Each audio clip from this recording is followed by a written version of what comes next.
Hello friends, आज हम डेढ़ special education HI course paper 6 पढ़ेंगे। Curricular strategies and adaptation for children with hearing impairment, उसकी unit first.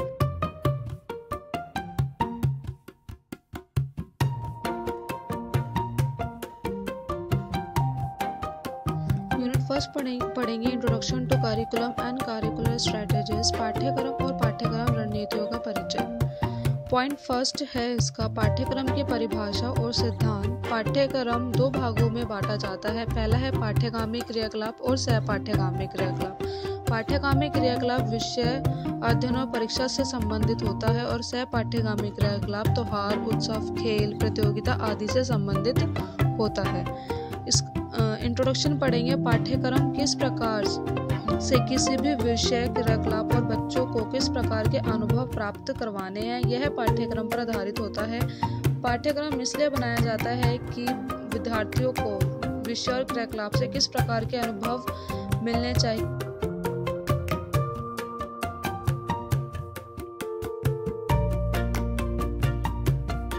पाठ्यक्रम एक लैटिन भाषा के शब्द की देन है क्यूरे, जिसका अर्थ है रेस कोर्स या रनवे, जो शिक्षा के उद्देश्य और लक्ष्यों को हासिल करने में सहायता प्रदान करता है। अतः पाठ्यक्रम एक निर्देशित है जिसके द्वारा एक शिक्षक और एक विद्यार्थी को शिक्षा के लक्ष्य व उद्देश्यों को प्राप्त करने में सहायता प्रदान करता है। पाठ्यक्रम की जो गतिविधि है वो एक पहले से ही प्लान कर दी जाती है, जिसके द्वारा एक शिक्षक और विद्यार्थी अपने शिक्षा के लक्ष्य व उद्देश्यों को प्राप्त करने में सफल होते हैं।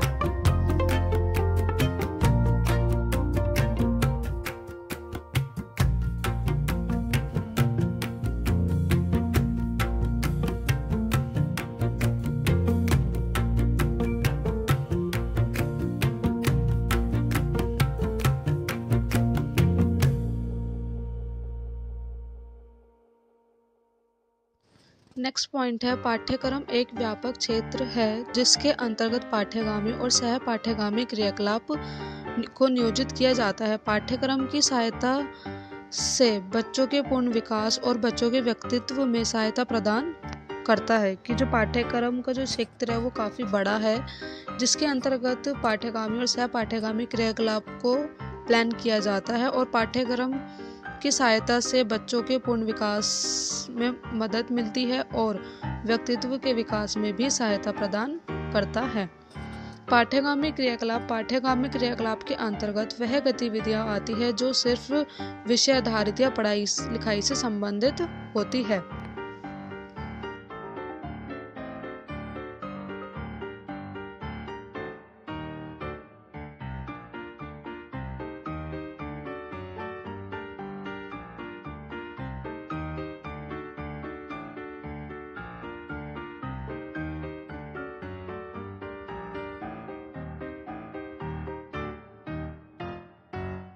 सह पाठ्यगामी क्रियाकलाप वह क्रियाकलाप है जो पढ़ाई लिखाई के अलावा स्कूल में आयोजित की जाती है, जिससे बच्चों को संप्रेषण कौशल में विकास और उनके आत्मविश्वास बढ़ सके, जैसे कि खेल कूद, स्कूल में अलग अलग त्योहार मनाना, आंतरिक स्कूल प्रतियोगिता आदि।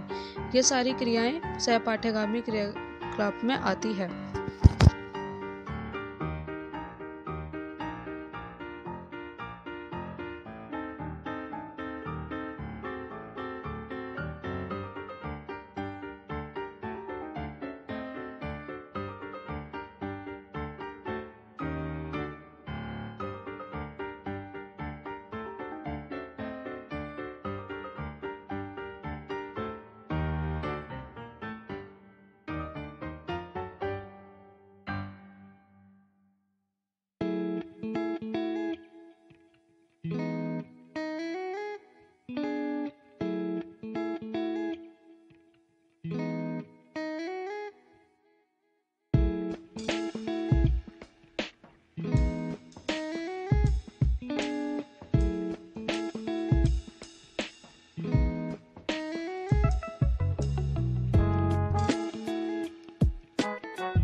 नेक्स्ट पढ़ेंगे पाठ्यक्रम के फायदे। पाठ्यक्रम के अनेक प्रकार के फायदे हैं जो इस प्रकार है। यह शिक्षकों और विद्यार्थी दोनों के लिए फायदेमंद है।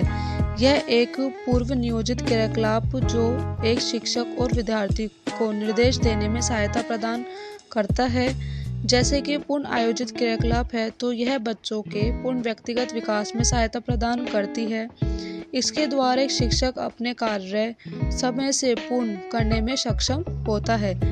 यह जैसे कि पूर्ण आयोजित क्रियाकलाप है जो एक शिक्षक को अपने शिक्षक कौशल को प्रभावपूर्ण बनाने में सहायता भी प्रदान करता है, जो बच्चे के अधिगम कौशल को भी प्रभावपूर्ण बनाता है। ये पाठ्यक्रम के फायदे थे। अब नेक्स्ट हम पढ़ेंगे पाठ्यक्रम के सिद्धांत। पाठ्यक्रम के 5 प्रकार के सिद्धांत होते हैं। पहला है संरक्षण का सिद्धांत, आगे देखने का सिद्धांत, उपयोगिता का सिद्धांत और बाल आधारित सिद्धांत और संगठन का सिद्धांत।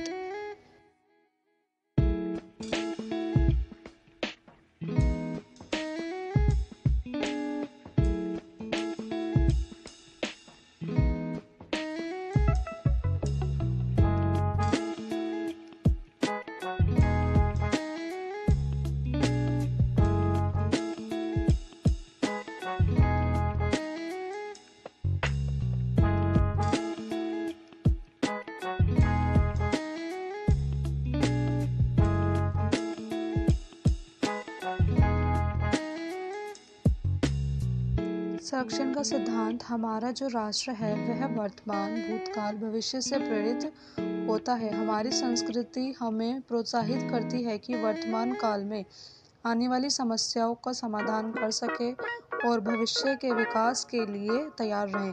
कि जो हमारा नेशन है वो हमारे वर्तमान, भूतकाल और भविष्य से मोटिवेट होता है। और जो हमारी संस्कृति है, जो हमारा कल्चरल है, वो हमें इस चीज़ के लिए प्रोत्साहित करता है कि जो वर्तमान काल में आने वाली समस्याओं का समाधान कर सके और भविष्य के विकास के लिए तैयार रहें। कि जो करिकुलम है, जो करिकुलम का सिद्धांत है, ये यह कहता है कि जो हमारे प्रेजेंट में आने वाली समस्याओं को समाधान कर सके और भविष्य के विकास के लिए तैयार रहे।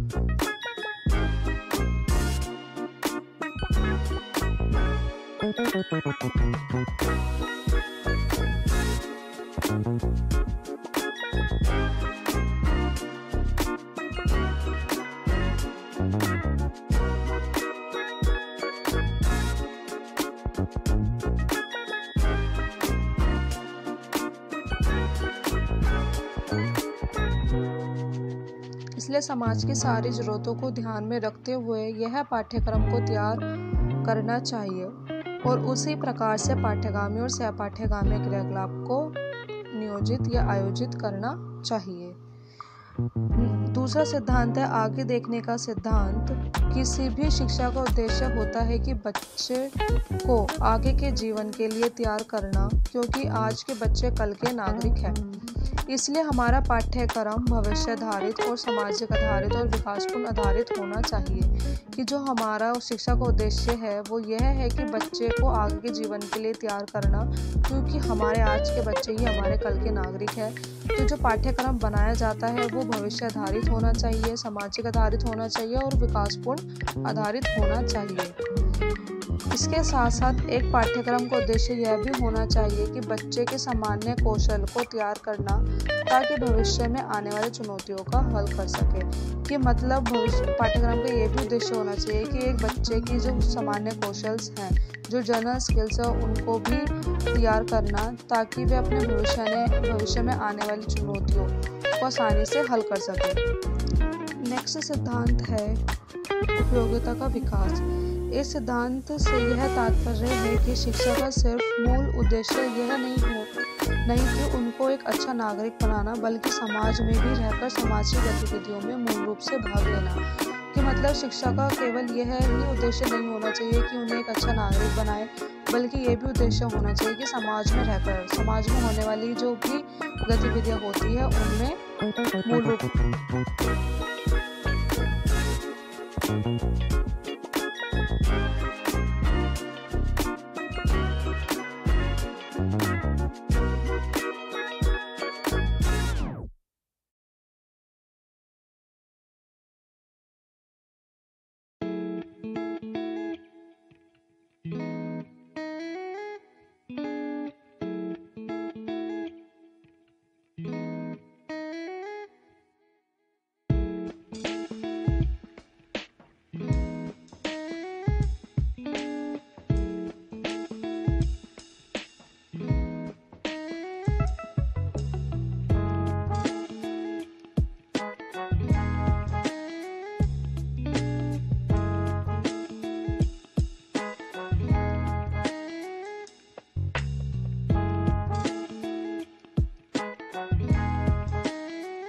इसका चौथा सिद्धांत है बाल आधारित। यह बात सच है कि हम कहीं ना कहीं बच्चे को उनके भविष्य के लिए तैयार करते हैं, पर इसका मतलब यह नहीं कि उनकी रुचियों और आवश्यकताओं को ध्यान में न रखें। इसलिए पाठ्यक्रम बाल केंद्रित होना चाहिए, जिसके अंतर बच्चों की रुचि, पसंद, नापसंद, बच्चों की क्षमताएं, अक्षमताएं, बच्चों की सीखने की क्षमता और बच्चों का सामाजिक, बौद्धिक और भावनात्मक विकास में भी ध्यान में रखना चाहिए। कि जो ये सिद्धांत है यह कहता है कि पाठ्यक्रम बाल आधारित भी होना चाहिए, जिसमें बच्चों की रुचि भी देखी जाए, पसंद नापसंद भी देखी जाए, उनके भावनात्मक विकास, बौद्धिक विकास को ध्यान में रखते हुए भी पाठ्यक्रम बनाना चाहिए।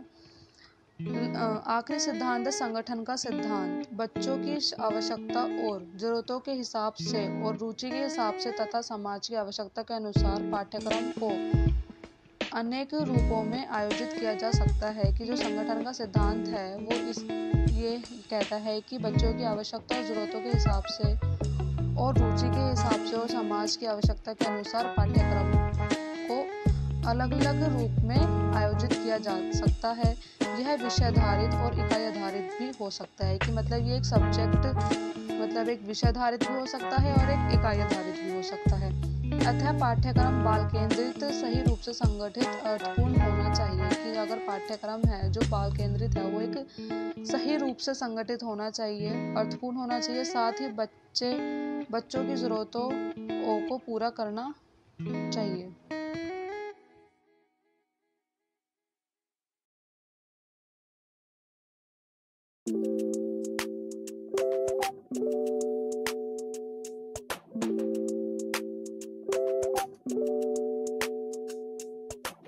इस यूनिट का सेकंड पॉइंट पढ़ेंगे पाठ्यक्रम के प्रकार। पाठ्यक्रम के 5 प्रकार होते हैं।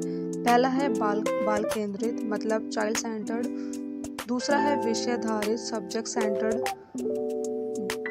तीसरा है हॉरिजॉन्टल, इसको हम आड़ा भी कह सकते हैं, फोर्थ है वर्टिकल, इसको एक खड़ा पाठ्यक्रम भी कहते हैं, फोर्थ है स्पाइरल, जिसमें मतलब सारे सब्जेक्ट को एक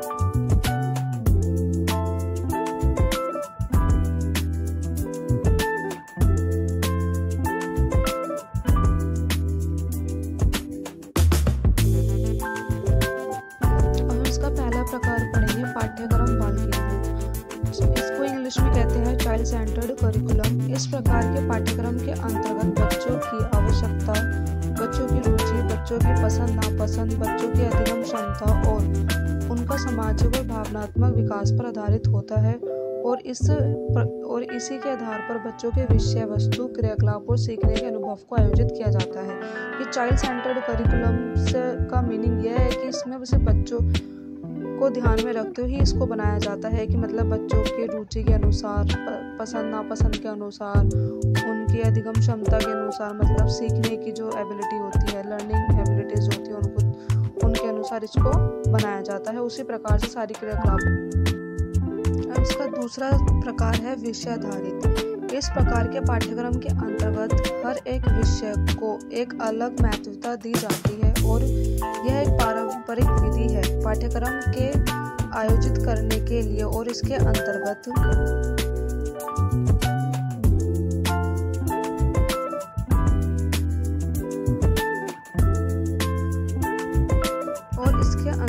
विषय को महत्वता देते हुए उसी के आधार पर उद्देश्य, पाठ्यपुस्तक, सिलेबस, समय सारणी, शिक्षक विधि, अधिगम अनुभव और मूल्यांकन विषय आधारित होता है। कि मतलब विषय आधारित करिकुलम से यह मतलब है कि जो ये करिकुलम है ये सिर्फ केवल विषय पर ही आधारित होता है। मतलब इसे हर एक विषय को अलग अलग तरीके से महत्वता दी जाती है। विषय को ही ध्यान में रखते हुए पाठ्य पुस्तकों को बनाना, सिलेबस बनाना, समय सारणी बनाना, शिक्षकों को वो देखना, शिक्षक विधि को देखना और उसी लर्निंग अनुभव, लर्निंग एक्सपीरियंस को ध्यान में रखते हुए ही बनाया जाता है। तीसरा है हॉरिजॉन्टल, इसको आड़ा भी कहते हैं। और हॉरिजॉन्टल में इंटरनल कोरिलेशन होते हैं कि मतलब एक आंतरिक सहसंबंध होता है इसमें। इसके आंतरिक सहसंबंध से भी जाना जाता है और इसके अंतर्गत यह सिर्फ एक ही विषय पर आधारित होता है और उसी विषय के टॉपिक और इकाई से जोड़ा जाता है। कि जो हॉरिजॉन्टल कोरिलेशन होता है इसमें क्या होता है कि यह एक ही विषय पर आधारित होता है, उस विषय की टॉपिक इकाई को ही एक दूसरे के साथ जोड़ा जाता है, इसमें कोई दूसरे सब्जेक्ट के साथ इसको नहीं जोड़ा जाता। फोर्थ है वर्टिकल कोरिलेशन, इनको इंग्लिश में वर्टिकल कोरिलेशन कहते हैं। हिंदी में इसको एक खड़ा पाठ्यक्रम भी कह सकते हैं।